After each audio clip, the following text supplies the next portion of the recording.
Good morning, this is Claudia. Happy New Year. One thing that I've been wanting to do is do some videos so people can learn a little bit more. I know there's tons of videos out there, but if you know me, then this might be a little bit more helpful. Of breaking down poses. And so today I figured we would do Tadasana. Tadasana is called mountain pose. So you want to think of yourself as a mountain. I want you to think about how you stand in life. If you stand here or here, that's a variation of mountain pose. If you stand like this, or you push your butt out, yeah, and your chest is forward, or if your hamstrings are tight, and then you're here, yeah, these, again, all complete, they're different versions of mountain pose, Tadasana. And so how you stand is this interesting habit of how you walk outside in life. So as students walk through the gate, I always observe how they're walking. And I know if their hips are going to be tight, or if their hips are going to, and when I say tight hips, that means either their hip flexors are going to be tight, or their adductors or inner thigh muscles are going to be tight. So if you walk here, and your feet turn out, yeah, then you're overusing muscles in your glutes, yeah, instead of using your hip flexors. So your hip flexors allow you to fold, right? They fold your body in half, they allow you to sit, they allow you to walk, and they're huge muscles. If you come to the anatomy series, we really dissect the muscles.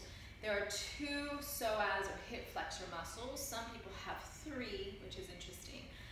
But the psoas is the main muscle that we use along with our gluteus maximus to walk through life.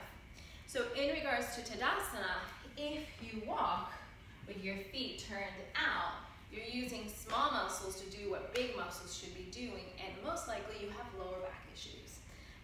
This is just what I see a lot, all the time. So if you are standing like this or like this, whichever side turns out more, that means that that inner thigh is going to be more stretched out than the other one. So how does yoga help us? Yoga helps us to find any imbalances that we have, any preferences, what we consider comfortable, yeah, and then we dive into the areas that are uncomfortable.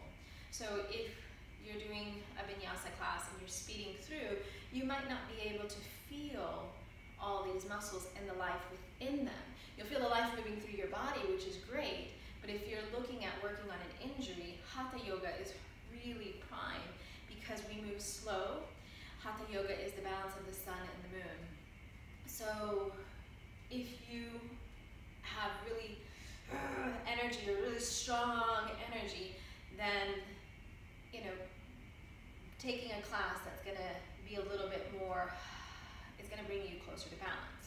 No different than if you're wide open on this side and this side's not, yeah, you're going to have an imbalance. Now how about if you walk with your knees turned in? If your knees are turned in, later on in life, what will happen? Because I love to teach about the art of self-preservation. If your knees turn in, yeah, your inner thighs are too tight, and if you were to fall when you're 80, 70, 80, or 90, getting up is going to be a lot harder for you. So we want to think neutral in Tadasana.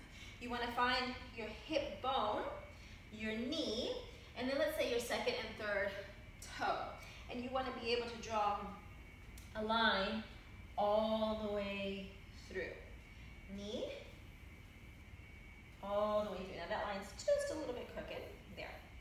Let's see if you can see this. All right. So we have to think about knee, yeah, and the toes.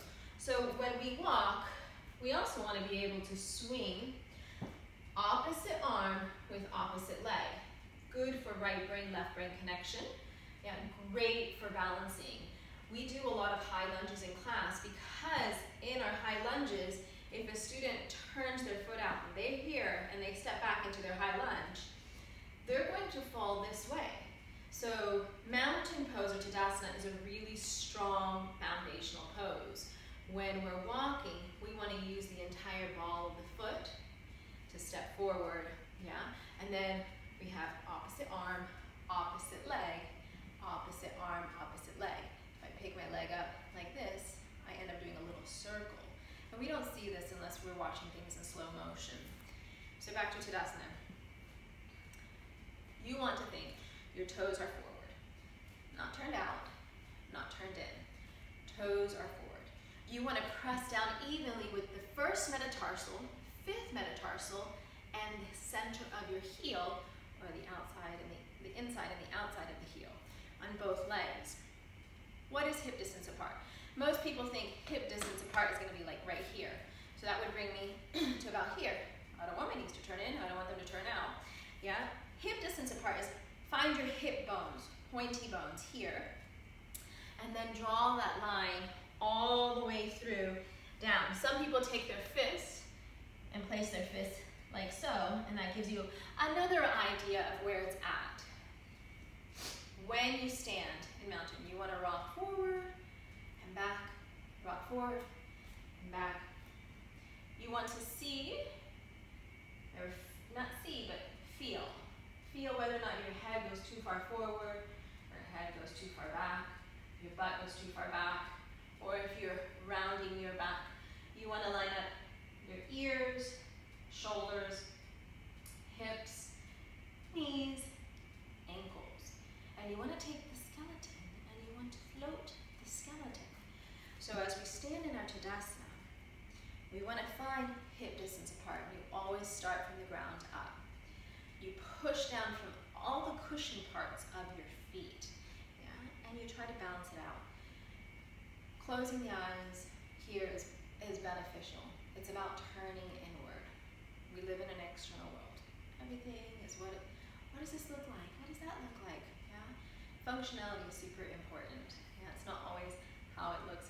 And it actually looks a lot better when we stand up tall, better than this. You're talking to someone and they're like this, then your energy starts to come down unless you become aware of your mind-body, that you can shift your energy, lift up, and then that person will start to respond to that action.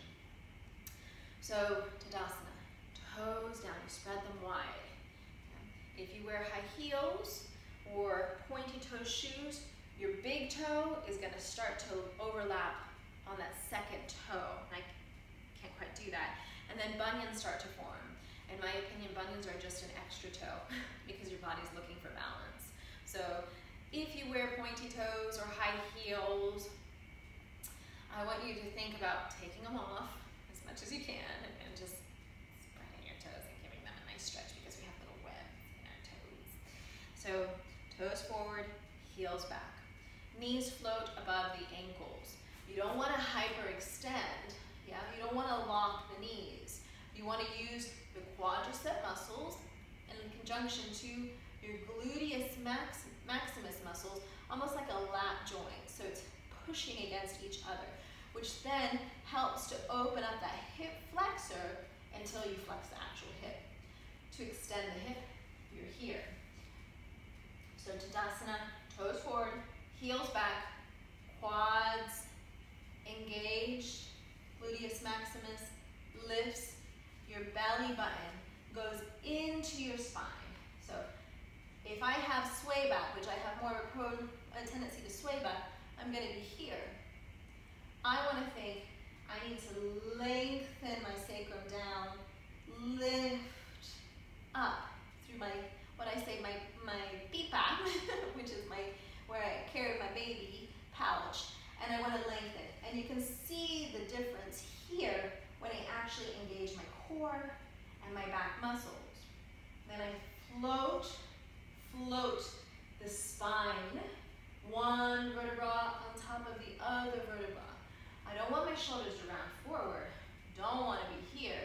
I want to think lift, lift, lift, lengthen, lengthen, lengthen, pulling the shoulders down. Tadasana is a great pose to find imbalance, putting more weight onto one side, the other side, the inside, the outside, the front, the back. So take a moment, stand up tall.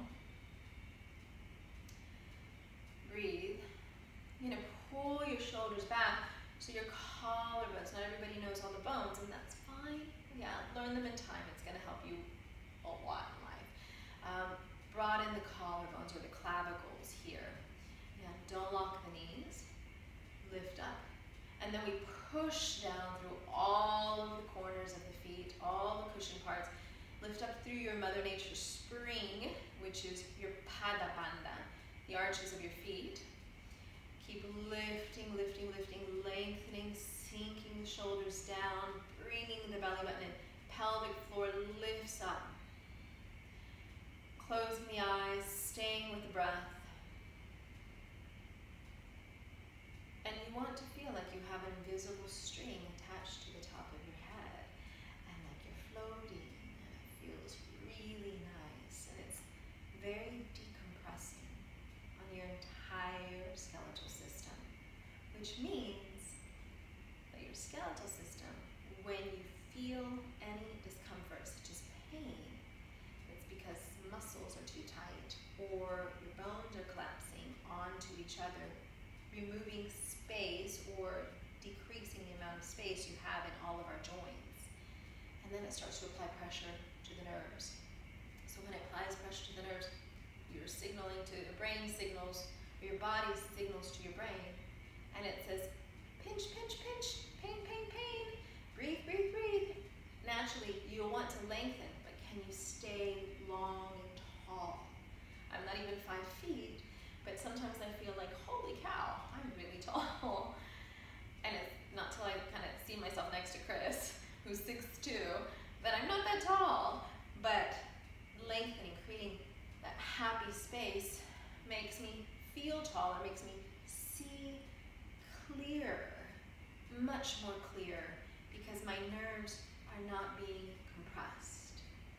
So this is Tadasana pose, drawing a straight line through the midline. If you tilt your head, it's going to affect you later on in life. It's going to affect the discs in your neck, the way you hear, the nostril that gets closed up more, the sinus that gets more pressure on one side than the other, more migraines. So look for as much balance as you can. Tadasana is a remarkable pose when we stand in life. It's Tadasana. But can you stand strong like a mountain? Can you breathe like the trees? Can you find that space? So all of your rivers inside of your body can breathe freely with no dams.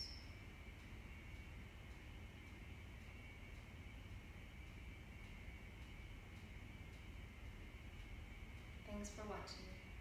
This is Claudia with Eat Respira. Have a great